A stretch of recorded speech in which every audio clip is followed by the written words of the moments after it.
नमस्कार दोस्तों, कैसे हैं आप लोग सब। आशा है बहुत बढ़िया होंगे। इधर मैं भी बहुत बढ़िया हूँ और कविताएं लिखना तो जारी है। हम लोगों ने एक बड़ी खूबसूरत लिट फेस्ट भी किया था, जो कि पुणे में किया था, यशदा में। बहुत सारे लोग आए, बहुत अच्छा लगा और सबसे मिलके अच्छा ही लगता है। और खासकर जिनको कविता सुनना या पढ़ना पसंद हो, उनके साथ तो बहुत अच्छा लगता है। तो बहुत खूबसूरती से दिन बीते। परंतु इस महीने के साथ ही अक्टूबर का महीना भी आ गया। तो अक्टूबर के महीने में मेरी माँ का जन्मदिन हुआ करता था। तो जो है अक्टूबर का महीना आते ही माँ की बातें याद आ जाती हैं। आज मैं कुछ कविताएं आपके सामने पेश करूंगी, जिनका कि शीर्षक तो नहीं, परंतु किसी न किसी मौसम के बारे में वो जरूर है। तो जो है मौसम से मैंने सारी कविताओं को कनेक्ट किया है। आशा है आपको आज की मेरी सारी कविताएं पसंद आएंगी। सारी नहीं, कुछ भी पसंद आए तो बहुत अच्छा लगेगा। बस कुछ कुछ कमेंट करते रहिए। परंतु अब मैं शुरुआत करना चाहूंगी 4 लाइनों से, जैसे कि मैं हरदम करती हूँ। माँ की खुशी में जीने का सबब था, माँ की हर बात होती गजब थी। माँ की खुशी में जीने का सबब था, माँ की हर बात होती गजब थी। माँ की मौजूदगी से शाद था दिल, माँ सिर्फ माँ नहीं, वो तो रब थी, वो तो रब थी। तो मेरी आज की पहली कविता का शीर्षक है मोहब्बत वाली खुशबू। जब भी अक्टूबर का महीना आता है, मेरे दिल का सारा समंदर बेवजह ही बाहर को निकल जाता है और कहीं से आवाज आती है, नीलम ज्यादा पानी में मत जाना, लहरें किसी की नहीं होती। कहीं से आवाज आती है, नीलम ज्यादा पानी में मत जाना, लहरें किसी की नहीं होती। मुझे याद आता है तुम्हारी उस चेतावनी के बावजूद पानी में अपने ख्वाबों का मकान बसाना, या फिर आसमां में आहिस्ता आहिस्ता उड़ जाना और तुम्हारा अपना मखमली आंचल फैलाए हुए मेरे पीछे पीछे आना कि अगर मैं गिर गई तो तुम संभाल लोगी, कि अगर मैं गिर गई तो तुम संभाल लोगी। एक दो बार मेरा गिर जाना, आखिर आसमान में रहने के गुर कहाँ आते थे। इस बार तुम्हारा सहलाना और फिर कान में कह जाना, उड़ो, कान में कह जाना, उड़ो। उड़ते उड़ते अरसा गुजर गया, उड़ते उड़ते अरसा गुजर गया, अब उड़ने से डर लगने लगा है। हर जिस्म की एक खुशबू होती है ना। मेरा जिगर ढूंढता है तुम्हारी वही मोहब्बत वाली खुशबू, पर कहाँ रही वो। कुछ महीनों पहले तुम नहीं रही, कुछ महीनों पहले तुम नहीं रही। इस बार तुम्हारा दूसरा जन्मदिन मनाऊंगी तुम्हारे बिना।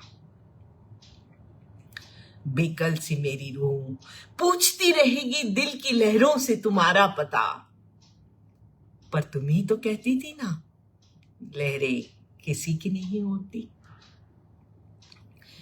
बेकल सी मेरी रूह पूछती रहेगी दिल की लहरों से तुम्हारा पता, पर तुम ही तो कहती थी ना, लहरें किसी की नहीं होती, लहरें किसी की नहीं होती। तो ये थी आज की मेरी पहली कविता। कुछ कमेंट्स आए हैं, उनको लेने की कोशिश करती हूँ। जयवीर सिंह जी जय श्री राम कह रहे हैं और परवेज जी कह रहे हैं माय बेस्ट विशेस। बहुत बहुत धन्यवाद। बेस्ट विशेस की तो सभी को ज़रूरत रहती है और हमारा ग्रुप यहाँ पे कई कविताएं पेश करता रहता है। आप उनका लुत्फ उठाते रहिए। कभी कहानियां पेश करता है, कभी ड्रामा पेश करता है, तो आप उनका लुत्फ उठाते रहिए। और अब बढ़ते हैं आगे। ये तो अक्टूबर के महीने का मौसम था। अब अगले कौन से मौसम की मैं बात करूंगी, चलिए जानते हैं धीरे धीरे। पहले पेश है 4 पंक्तियां। जाने क्यों कदम में इतनी है रफ्तार, सुनो आखिर तुम्हें कहाँ है जाना। जाने क्यों कदम में इतनी है रफ्तार, सुनो आखिर तुम्हें कहाँ है जाना। तेजी तो कभी भी नहीं रहा है सफलता का कोई पैमाना। अगली जो कविता है मेरी वो चबूतरा नामक कविता है। तो आप में से किस किस को पता है कि चबूतरा क्या होता है? यानी अक्सर आजकल हम लोग भूल गए हैं कि चबूतरा होता क्या है। तो मैं जानना चाहती हूँ कि चबूतरा होता क्या है आप लोगों से। तो अगर आपको पता है कि चबूतरा क्या होता है तो आप कमेंट्स में लिखिए। परंतु तब तक मैं अपनी कविता सुनाती हूँ जिसका नाम है चबूतरा। अक्सर एक चबूतरा हुआ करता था उन प्रेममय मोहल्लों में जिसमें बैठकर दोस्त 4 बातें कर लिया करते थे। उस चबूतरे पर कभी औरतें बैठकर अपनी नई नई साड़ियों के बारे में या फिर उस मौसम में डाले गए अचार के बारे में बातें कर लिया करती थी। कभी कभी सास बहुओं की या फिर बहुएं सासों की बुराई भी करती थी, पर वो आपस की बात थी। दिल की बात भी कह ली जाती, भड़ास निकल जाती और जिंदगी आगे बढ़ जाती। उसी चबूतरे पर कभी मर्द बैठकर अपनी नौकरी, अपनी खेती, अपने मालिक की बातें भी कर लेते थे। आसपास के मोहल्लों में चल रही नई बातें भी जान लेते थे। रिक्शे से उतर रहे अतिथि को भी पहचान लेते थे। उसी चबूतरे पर बच्चे बैठकर खेल खेला करते थे। कभी गुल्ली डंडे की बात होती तो कभी पतंग उड़ाने की लालसा होती। हाँ, वो पढ़ाई के बारे में भी चर्चा कर लिया करते थे। वो चबूतरे अब फेसबुक की वॉल बन गए हैं। वो चबूतरे अब फेसबुक की वॉल बन गए हैं या इंस्टा का पेज बन गए हैं। वॉल यानी दीवारी होती है ना। वॉल यानी तो दीवारी होती है ना। दूसरों की तो आदमी सुनता ही नहीं है। जिसकी पसंद की बात ना आए या जिसे बात पसंद ना आए उसे ब्लॉक कर दिया जाता है और कभी कभी ग्रुप बनाकर भड़काने वाली बातें भी की जाती हैं। सबको लगता है कि हम आगे बढ़ गए। सबको लगता है कि हम आगे बढ़ गए। हाँ, बढ़ी गए अगर तोड़ने की जगह जोड़ने को बढ़ोतरी की परिभाषा बना दिया जाए तो। हाँ, बढ़ी गए हैं अगर तोड़ने की जगह जोड़ने को बढ़ोतरी की परिभाषा बना दिया जाए तो ये थी मेरी कविता चबूतरा। चलिए देखते हैं किसी ने डेफिनेशन दी है क्या। परवेज जी को कविताएं पसंद आ रही हैं और निवेदिता ने ज्वाइन कर लिया। हाय निवी। निवी मेरी बहुत खास दोस्त है और इस पेज की एडमिन भी है। तो बढ़ते हैं आगे। 4 पंक्तियां जो आप लोगों को बहुत पसंद आती हैं। तुम्हारी सरगोशियों से खिल खिल जाऊं, गुलाबी हो जाऊं जैसे कोई झील का कमल। तुम्हारी सरगोशियों से खिल खिल जाऊं, गुलाबी हो जाऊं जैसे कोई झील का कमल। तुम्हारी बातों से ऐसे लहराऊं जैसे हूं मैं कोई नाजुक सी गजल। सही पहचाना आपने। तो कुछ सीरियस बात हो गई, अब कुछ मोहब्बत की बात की जाए।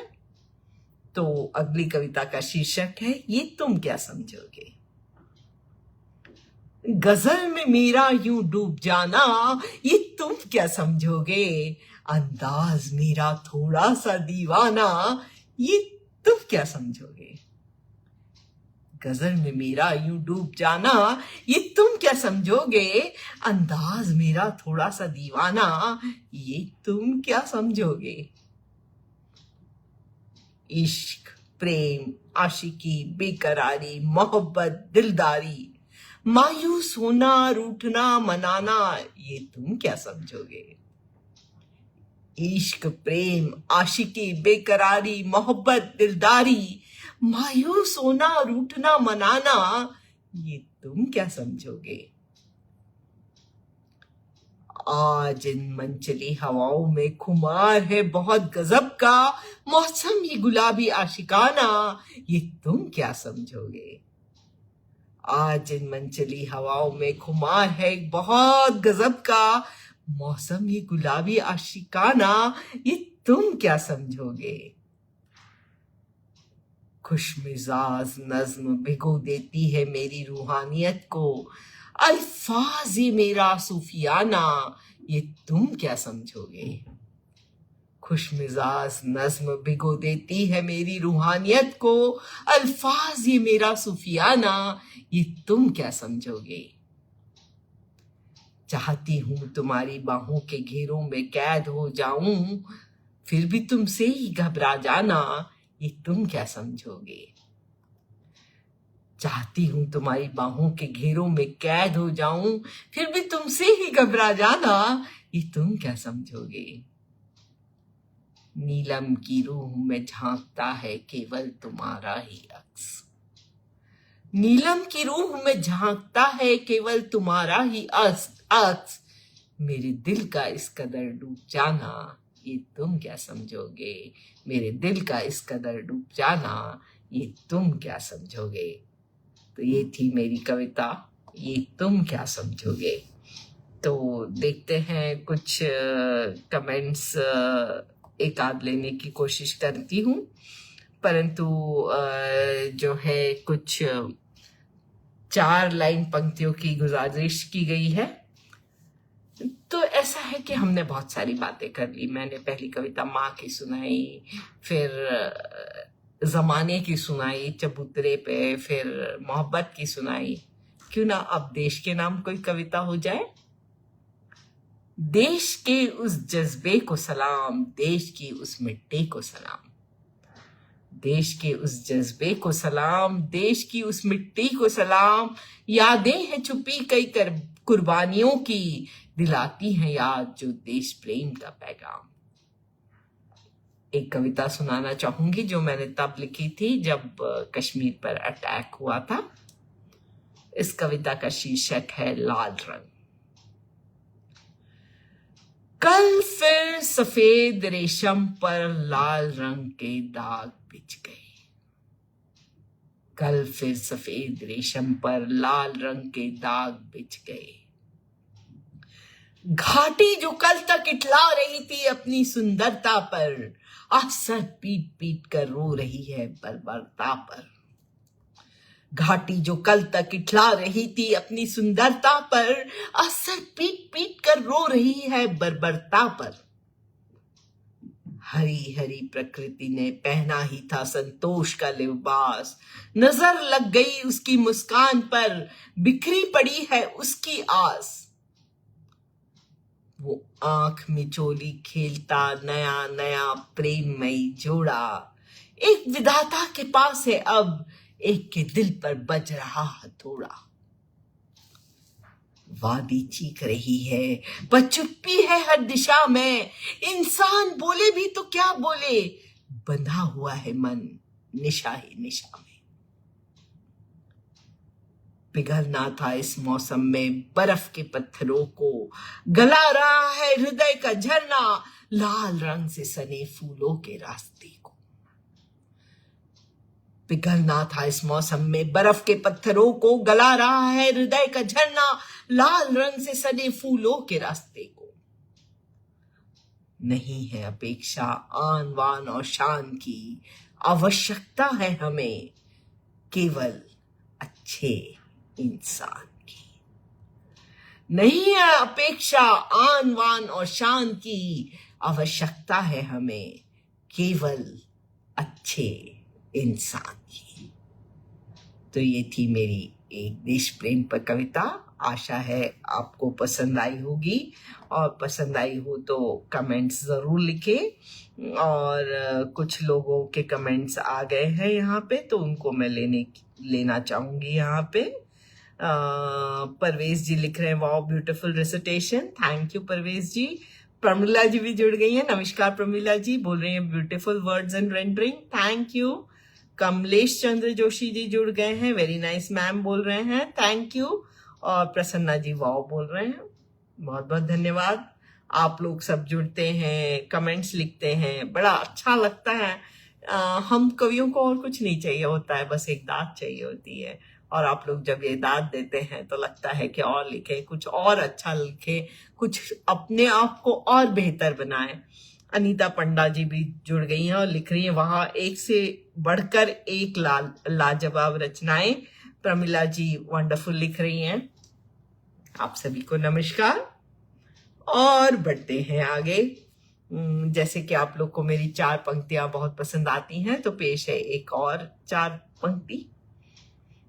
आफताब की आंख से चील भी जल रही थी, वो अपना दर्द शजर को भी बता न सकी।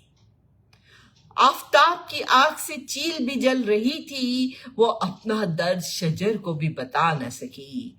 दिन रात वो सिर्फ खामोश रही, शजर की आगोश में आ न सकी। रात दिन वो सिर्फ खामोश रही, शजर की आगोश में आ न सकी। मुझे बेल जो है, इन पे कविताएं लिखना बहुत पसंद है। इन्हें बेल कहिए, इन्हें लता कहिए, या इन्हें अंग्रेजी में क्रीपर कहिए, ये बड़ी इंटरेस्टिंग लगती हैं। और अक्सर मैं मेटाफोरिकली इनको महिलाओं से भी किसी तरह अटैच कर लेती हूँ। तो ये जो कविता है, ये पूरी की पूरी मेटाफर की तरह है, जो कि एक डोमेस्टिक वायलेंस पे मैंने लिखने की कोशिश की है। तो कविता का शीर्षक है वो बेल। वो खूबसूरत सी बेल जी भरकर कोशिश करती लिपट जाने की उस कांटेदार बबूल से। शायद बहुत मोहब्बत करती थी वो उससे। वो खूबसूरत सी बेल जी भरकर कोशिश करती लिपट जाने की उस कांटेदार बबूल से। शायद बहुत मोहब्बत करती थी वो उससे। अपनी ड्राइंग रूम की खिड़की से मैं अक्सर देखा करती थी बबूल को उसे चीरते हुए। न जाने कितनी हिम्मत थी उस बेल में कि वो एक बार फिर कोशिश करती उसके पास आने की। अपनी ड्राइंग रूम की खिड़की से मैं अक्सर देखा करती थी बबूल को उसे चीरते हुए। न जाने कितनी हिम्मत थी उस बेल में कि वो एक बार फिर कोशिश करती उसके पास आने की। बारिश का मौसम आने पर एक बादल की भी नजर उस पर पड़ गई और वो अपनी प्यार की छींटे उस बेल पर बरसाने लगा। बेल ने नहीं देखी थी इतनी खुशी कभी। बेल ने नहीं देखी थी इतनी खुशी कभी, और बस इस अनकही प्रीत के सहारे उसने एक बार फिर कोशिश की बबूल से गले मिलने की। न जाने कहां से इतनी ताकत आ गई थी बेल में कि इस बार बबूल उसे गिरा नहीं पाया और वो खुशी से सराबोर हो बढ़ती रही। बादल क्षण भर का ही तो होता है ना? बादल क्षण भर का ही तो होता है ना? मौसम के करवट बदलते ही बादल ने भी अपना रुख बदल दिया और चला गया वो किसी और बेल को नई जिंदगी देने।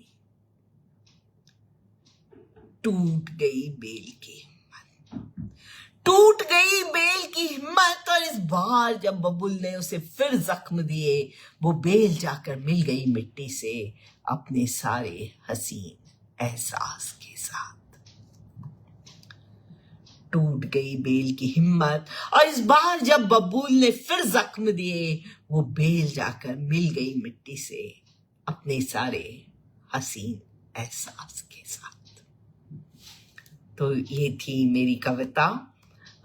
मैं जनरली बहुत पॉजिटिव कविता लिखती हूँ, परंतु ये कविता थोड़ी पेसिमिस्टिक थी। परंतु कवि जब लिखता है तो कभी कभी पेसिमिस्टिक कविताएं भी लिखता है, ये बताने के लिए कि इसका दर्द क्या होता है। तो अगर आप उस दर्द से वाकिफ हो पाए तो मेरा कविता लिखना सफल हो गया। और जो है अभी मुझे एक छोटी सी बात याद आई कि इस बार जब मैं दिल्ली गई थी तो मुझे एक जन मिली जिन्होंने मुझे कहा, वो कवि भी है, उन्होंने मुझे कहा कि मैं तुमसे बहुत मिलना चाह रही थी। मैं उनसे पहले मिल चुकी हूँ, परंतु इस बार कई साल बाद मिल रही थी। बोली मैं तुमसे बहुत मिलना चाह रही थी, और जो है जब मैंने जानना चाहा, मेरे जिज्ञासु मन ने जानना चाहा, तो उन्होंने कहा कि तुमने ना एक बार एक कविता में एक पंक्ति कही थी जिसके वजह से मेरी जिंदगी बदल गई। मैंने पूछा क्या? तो उन्होंने कहा कि तुमने वो एक कविता लिखी थी जिसमें कहा था कि नदी का काम है बहते रहना, खुशी हो या गम वो बहती रहती है। तो मैंने भी सोचा कि क्यों ना मैं बहती रहूं। उस दिन मुझे इतनी खुशी हुई। यानी कई कवि होते हैं, लेखक होते हैं, वो सोचते हैं हमारी इतनी किताबें बिके और इतने लोग खरीदें, परंतु उसका कोई मोल नहीं होता। मोल तो इस समय का था जब उन्होंने मुझे ये बात कही। और अगर कोई कवि के कुछ लिखने से एक जिंदगी भी पॉजिटिविटी की ओर चली जाए तो जिंदगी बन जाती है। तो उनको बहुत बहुत प्रणाम। उन्होंने मुझे लिखने के लिए प्रभावित किया और अच्छा लिखने के लिए प्रभावित किया, और मैंने उन्हें शायद थोड़ा सा प्रभावित किया, परंतु मुझे इसकी बहुत खुशी है। और प्रमिला जी वंडरफुल बोल रही हैं, बहुत धन्यवाद, आप लगातार जुड़ी हुई है। बढ़ते हैं आगे। एक 4 लाइन की कविता फिर से सुनाती हूँ, 4 पंक्तियां। न जाने कब खिलेंगे वो कमल के फूल, वो चिड़िया रात भर सोचती ही रह गई। न जाने कब खिलेंगे वो कमल के फूल, वो चिड़िया रात भर सोचती ही रह गई। सुबह ने दिल की बगिया का आभास कराया, तब उसे लगा कि वो मुकम्मल हो गई। अगली कविता का शीर्षक है बसंत और मैं। बसंत पे मैंने कई कविताएं लिखी हैं। एक तो पूरा का पूरा काव्य संग्रह ही है, कई बसंत देखे हैं मैंने। तो एक और कविता बसंत और मैं। अब भूलने की आदत सी हो गई है, भूल जाती हूं कि बसंत का मौसम फरवरी के साथ जुड़ता है या मार्च के साथ। अब भूलने की आदत सी हो गई है, भूल जाती हूं कि बसंत का मौसम फरवरी के साथ जुड़ता है या मार्च के साथ। अगर सोचो तो क्या फर्क पड़ता है कि बसंत अंग्रेजी कैलेंडर में किसके साथ जुड़े? बंधन तो मन का होता है ना, बंधन तो मन का होता है ना। और कोई समझे या ना समझे, तुम तो जरूर समझते होगे कि इस मौसम में मैं खुद ही बसंती हो जाती हूँ, महकने लगती हूँ, झूमने लगती हूँ, इठलाने लगती हूँ, है ना। और कोई समझे या न समझे, तुम तो जरूर समझते होगे कि इस मौसम में मैं खुद ही बसंती हो जाती हूँ, महकने लगती हूँ, झूमने लगती हूँ, इठलाने लगती हूँ। वैसे अगर तुम न समझो तो भी कोई बात नहीं, वैसे अगर तुम ना भी समझो तो भी कोई बात नहीं, क्योंकि मेरा ये महकना, झूमना, इठलाना तो साल दर साल चला आ रहा है। तुमको भला कैसे फर्क नजर आएगा? तो क्या मेरे जिगर के किसी कोने में बसंत आकर हरदम के लिए बस गया है? तो क्या मेरे जिगर के किसी कोने में बसंत आकर हरदम के लिए बस गया है? मैंने तो उसे नहीं बुलाया था, न कोई इशारे, न कोई कविता उसके आमद के लिए। पर अगर वो खुद आ ही गया है तो मैं क्यों ना इटलाऊं? अगर बसंत खुद ही आ गया है तो मैं क्यों ना इटलाऊं? सुनो, अब तुम न कहना कि अब हम युवा नहीं रहे। मन को युवा रखना ये ज्यादा जरूरी है तन को युवा रखने से। ये थी मेरी कविता बसंत और मैं।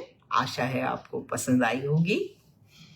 और 4 पंक्तियां जो कि आपको बहुत पसंद है मैं सुनाना चाहूंगी इसके बाद। पानी सी ये जिंदगी सच्चे अक्स दिखाती है। पानी सी ये जिंदगी सच्चे अक्स दिखाती है।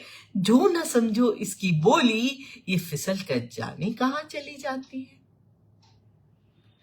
तो आखिरी कविता है आज की, जिसका शीर्षक है जामुन का पेड़। मेरे शहर बदलते रहते हैं। मैं ऑल इंडिया सर्विसेज में हूँ। जिंदगी शुरू की थी भुसावल से, फिर मुंबई गई, फिर नागपुर गई, फिर लखनऊ गई, फिर दिल्ली गई, फिर पुणे गई, फिर मुंबई गई, फिर अब कलकत्ता में हूँ। लंबा सफर है और अभी और कहाँ कहाँ जाना है मुझे पता नहीं। परंतु जब वो पुणे में थी उसी समय कोविड काल था और नेचर के मैं और करीब आ गई थी। उस घर में एक जामुन का पेड़ हुआ करता था और एक मधुमालती का। इन दोनों पे मैंने बहुत कविताएं लिखी है। तो आज की जो आखिरी कविता है वो जामुन का पेड़ नामक कविता है, जो कि मेरे घर में जो 3 जामुन के पेड़ थे उन पर है। जामुन का पेड़। तुम्हारी ऊंचाई को पहली बार देखा था तो देखती ही रह गई थी। मुझे सबसे खास बात ये लगी कि इतनी शानदार कद के बावजूद तुम्हें बिल्कुल भी अहम नहीं था और झुक गए थे तुम ठंडी हवाओं के संग जब मैं पहली बार तुम्हारे पास से गुजरी थी। तुम्हारी ऊंचाई को देखा तो देखती ही रह गई। मुझे सबसे खास बात ये लगी कि इतने शानदार कद के बावजूद तुम्हें बिल्कुल भी अहम नहीं था और झुक गए थे तुम ठंडी हवाओं के संग जब मैं पहली बार तुम्हारे पास से गुजरी थी।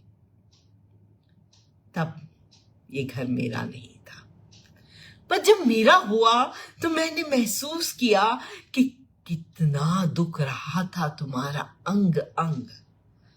तुम्हारी कितनी टहनियां अंदर से खोखली हो चुकी थी और गिरे जा रही थी तेज हवाओं के संग। तुम्हारी मौजूदगी में जाने क्या था कि मैं तुम्हारा साथ खोने को तैयार नहीं थी। मैंने काट दी तुम्हारी वो खोखली होती शाखाएं ताकि तुम रहो मेरे साथ, तुम देते रहो। घर तो सिर्फ मकान बनकर रह जाता जो तुम न होते। तुम्हारी मौजूदगी में जाने क्या था कि मैं तुम्हारा साथ खोने को तैयार नहीं थी। मैंने काट दी तुम्हारी वो खोखली होती शाखाएं ताकि तुम रहो मेरे साथ, मेरा साथ देते रहो। घर तो सिर्फ मकान बनकर रह जाता जो तुम न होते। कभी तुम्हारे तने को गले से लगा लेती, कभी तुम्हारी ऊंचाई को निहारती, कभी तुम्हें फलों से सजा हुआ देखती। हर मौसम में तुम लाजवाब थे और हमारा साथ अद्वितीय। अब जब ये घर छोड़कर जाऊंगी कितना कुछ सिमट जाएगा, है ना। अब जब ये घर छोड़कर जाऊंगी कितना कुछ सिमट जाएगा, है ना। वो खूबसूरत से पल जो तुम्हारे साथ में बीते, वो तुम्हारा कद देख देख कर मेरा हिम्मत पा जाना, वो तुम्हारा छोड़ देना खुद को वक्त के हवाले और खुश होकर हर पल बिताना। मन करता है फूट फूट कर रो लूं, पर नहीं, आंसुओं के साथ तो जो खुशी मैंने पिछले 2-2.5 साल में पाई थी खो जाएगी। नहीं, मैं नहीं रोऊंगी। आज तुमको अपने नाजुक हाथों से महसूस कर रही हूं। कल तुम्हें याद करके खुश हो लिया करूंगी। कल तुम्हें याद करके खुश हो लिया करूंगी। जी हाँ, मुझे मेरा वो घर बहुत पसंद था, वो जामुन का पेड़ बहुत पसंद था, उस घर का सब कुछ बहुत पसंद था, और अब मैं उन्हें याद करके खुश हो लेती हूँ, उन पलों को, उन लम्हों को याद करके खुश हो लेती हूँ। तो यूं तो ये मेरी आज की आखिरी कविता थी, परंतु जाते जाते 4 पंक्तियां तो बनती ही हैं। आसमान में उड़ूं तो जोश हो, जमीन पे रखूं पाओ तो होश हो।